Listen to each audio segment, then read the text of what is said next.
Good evening, folks. Triple Crown here, coming to you from Vancouver, British Columbia. This is Operation Dark Winter. It's dark outside, it's late at night, and it is CCP. Russia turns 7. Game's getting interesting.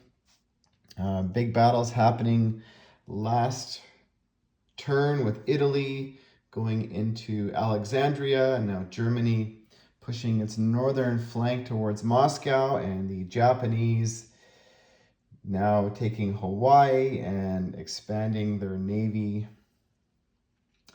naval presence, I guess, west of Tokyo and possibly down into the South Pacific. So we'll see what happens. So the CCP is going next, and 10 to spend, saving $1. 3 infantry, all non-combat movement. So this is what's happening. 1 infantry from Delane is going up into northern Manchuria.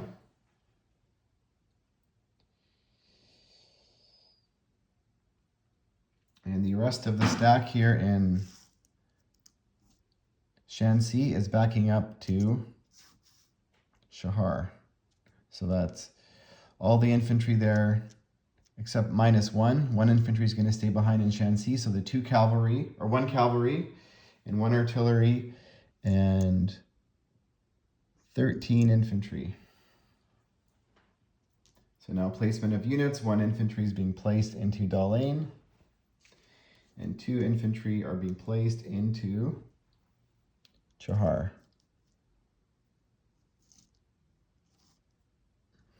And the Russians are all still there. Okay, so now it is time for Russia. That is the end. Oh, CCP income. They have their original territories at 3, and they're +4, so that's 7. An NO bonus of 2, so that's 9. And they have 10 IPP again going into round 8.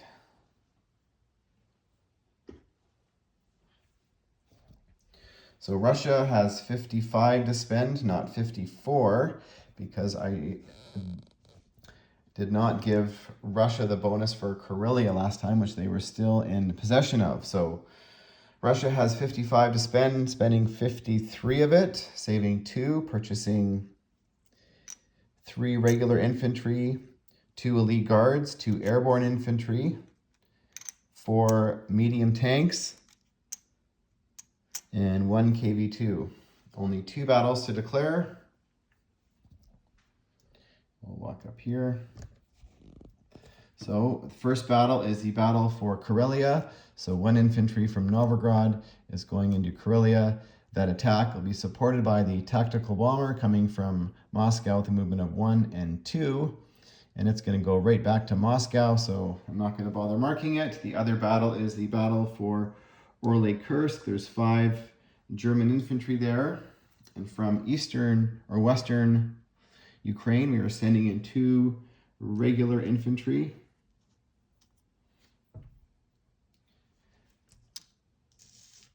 These guys are all in Moscow. I was just counting all my units. So 2 regular infantry and 4 guards. So that should leave 3 guards behind. So 4 regular infantry and 3 guards, attacking 5 German infantry, and that attack is supported by the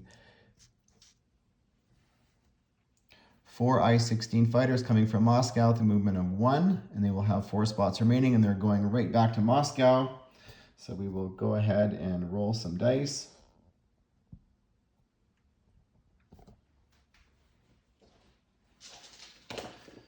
We will start with the easy battle first. And that is the battle for just 1 dice to be rolled. Sorry, our Afghan friend there is getting pushed, squeezed between the cash and the dice rolling box. So first battle, we have 1 infantry at 2, 1 tactical bomber at a 7, and we are attacking 1 infantry at a 4. So we've got a 2 and a 7 attacking a 4. for the battle for Karelia. And everybody misses.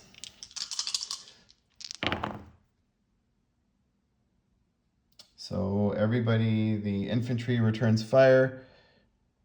Actually, the infantry got a hit, so we have a tactical and a fighter. A tactical going against an infantry, should we do it? Let's see what happens. And that was a risky battle. So tactical got a hit, and the infantry did not. So the area is cleared. We both lost an infantry. I don't know if Russia will make that trade, but we have to force the Germans to keep putting an infantry in Karelia rather than in Leningrad. So that is that battle. Second battle, we have 2 regular infantry, and we have 4 guards at 3. So let's make the guards the black dice. 4 guards at 3. And 4 I-16 fighters at 5. So we've got 2 at 2. 4 at 3. And we are attacking, let's make the blue dice the Germans. And they have 5. So that's what it looks like. So we got 5 4s, 2 2s, 4 3s, and 5 I-16 fighters. There we go. So we got a 1 there, and we got a 3, and they got a 3. Everything else is a miss. So we're going to remove 2 dice for them and one black dice for us, and we'll reposition. I'll put those dice up there. So they've got 3 at 4. We've got 1 at 2. And so there we go. Off into round 2.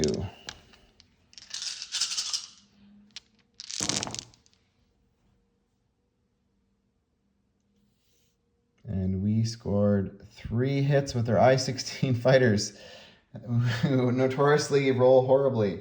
And they rolled blanks. So they missed, and we scored 3 hits. We rolled a 4, and a 2, and they rolled a 7, an 8, and a 9. The rest doesn't matter. So we lose 1 regular infantry. They lose 5. Well, the first battle didn't go as planned. Second one was a little bit better.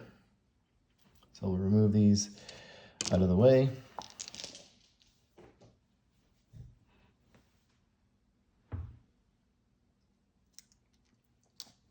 So early Kursk has been liberated by 4 guards and 2 regular infantry.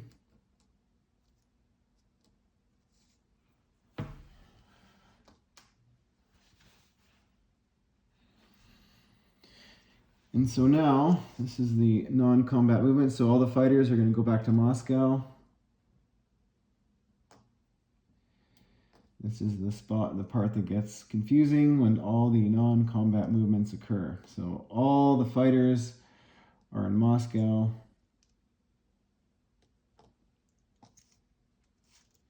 Okay, so 3 infantry from Kharkov are going into, I'm just going to put, these guys are all in Moscow. So 3 infantry from Kharkov are going into Moscow. From Western Russia,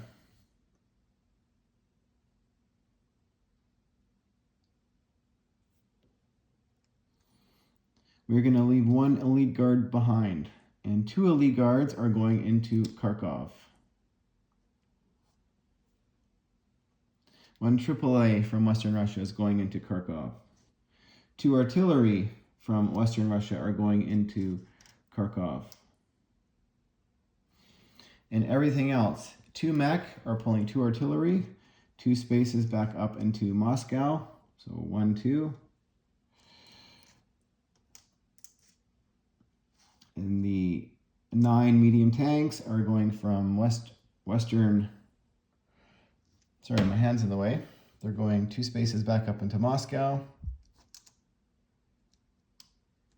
Where did this guy come from? That is, what is that? I'm going to say that's a regular infantry. It just didn't get moved.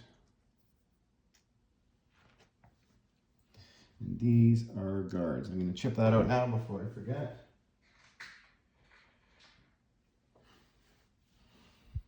So that's the 2 guards that stayed behind. Okay, so the 2 light tanks are going from western Ukraine up into Moscow, and the 3 KV-2s are going from eastern Ukraine up into Moscow.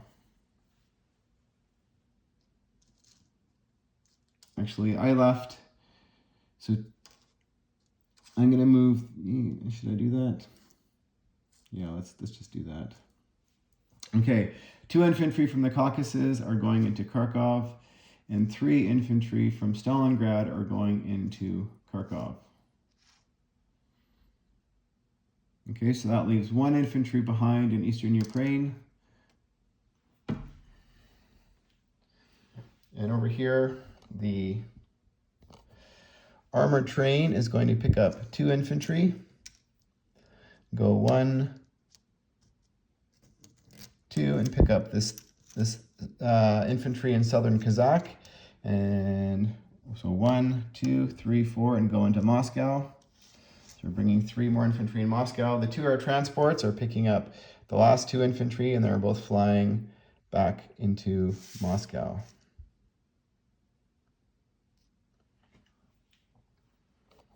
So that is happening there. Actually, 1 infantry from Moscow is going to walk into Novgorod. And should I do that? No. It is not going to do that. It's going to stay where it is. They want Novgorod, they can go in. They can go in. So over here, should I do placement of units? Yeah, because we're over here, if you guys will allow that. So 3 infantry are being placed in Stalingrad. And everything else, the KV-2, the 4 medium tanks, 2 airborne, that's it, and 2 guards. So I think I only placed 9 units in Moscow. So you know what? I'm going to place 2 infantry in Stalingrad and 1 extra infantry in Moscow. I miscounted. Miscounted, there we go. So here we go on the Eastern Front.